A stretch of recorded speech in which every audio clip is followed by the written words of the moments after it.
we are involved in financing and lending services, and we cater to the needs of the small to medium scale entrepreneurs, especially those entrepreneurs who have a hard time producing the requirements of banks, knowing the lead time.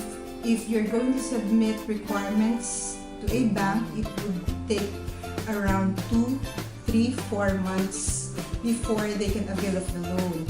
It is very difficult for the small and medium scale businesses to produce all the requirements, so we enter into the picture. The requirements are a lot simpler, and it would take just several days for their papers to be processed. Though, of course, comparatively, the interest of the banks are much lower than ours. But considering the lead time, of course, shorter yung sa amin. So, from the daily task, usually the clients will be submitting the requirements, and upon full completion of the requirements, our secretary will be checking if they are already complete. Then it will be forwarded to the credit investigator. So upon submission of the credit investigator of his report regarding the residence, the job of the applicant, of course I will be so upon submission of the full requirements sa akin, I will be considering the character, the capacity, and the credibility of the applicant. So pag okay na yun, I am the one who is approving or disapproving the loan. So from there, yun yung daily routine. I manage this business. We've been into this business for almost 19 years now. And I also handle the accounting system of the office. We have programmed releases also of some of the accounting reports, but basically, we still have that manual entry. So every month, nagsasara kami ng libro to know, of course, how the business stands. So if it is earning, if it has losses for the month, and from there, dun din namin makikita yung status and financial standing of our business. So it is very important for us to know kung nakokonekta namin lahat ng releases namin. Okay, so that is the area of responsibility. The stressors, of course, with financing or lending services, ang stressor namin is that when we were not able to collect on the due date ng mga clients. So, of course, meron na rin kaming procedure with that. We have a lawyer. Of course, hindi naman agad sa lawyer. I will be sending demand letters, personal demand letters from the manager, who is me. Then, if hindi pa rin namin na-kolekta, I will be asking for the service of our lawyer. And then, if talagang hindi, we will be endorsing them to court. And yun na yung ano namin. Of course, may backup din kami. Kung the loan is big, we require collaterals for the big amount of loans.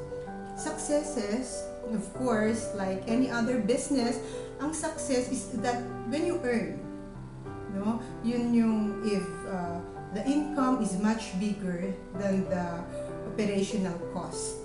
Siyempre, yun yung success. But more than that, or on the other side of the coin, it is also our success to see the small businesses grow. Yung mga clients namin na nagsasucceed because we were able to lend them capital.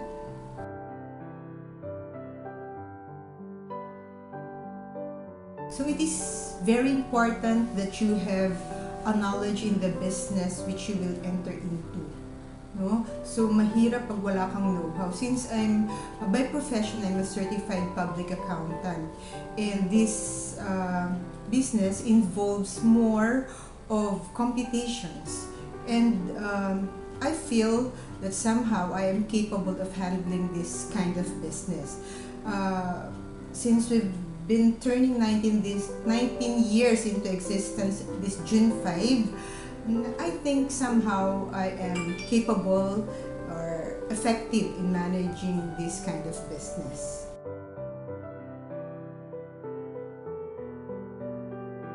business-wise, good financial returns. However, of course, when you lend money, there is always a risk of not collecting even the capital. But of course, going back yung sa total whole, mas malaki pa rin yung returns. What I dislike about my job is that during collection time, hindi reason para maging rude or magkaroon ng personal feeling dun sa client, especially kung yung character ng client is medyo difficult to handle. I have to maintain all the time 100% of my composure, of the respect I have for the person on a professional level and also on a personal level.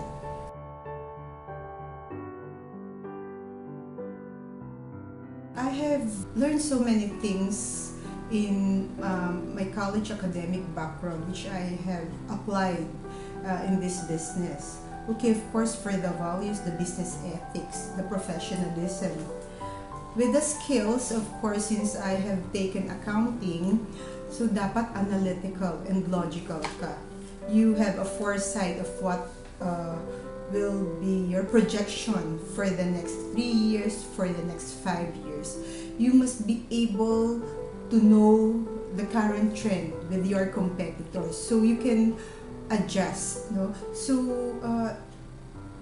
as we have said, there is nothing permanent in this world but change. So continuous yan even with technology, and also with any kind of business, you must be able to adapt to the new trend, to the competitors, what is the current rate, and kung ano yung mga business strategies. So you can formulate your own and as much as possible, know your marketing strategies.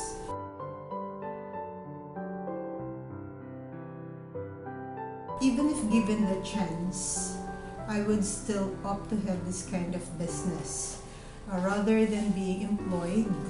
Prior to this, I've been employed as a branch sales and operations manager.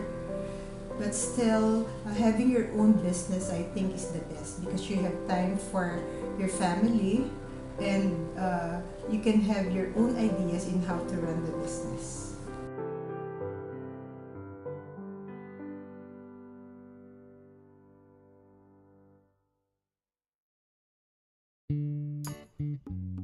Given a scale of 1 to 10, I would rate my accomplishment into 7 because I still think I still have a long way to go. And I can feel that somehow I have accomplished much, not only with the business, but with the outcome of the business that I have for my family.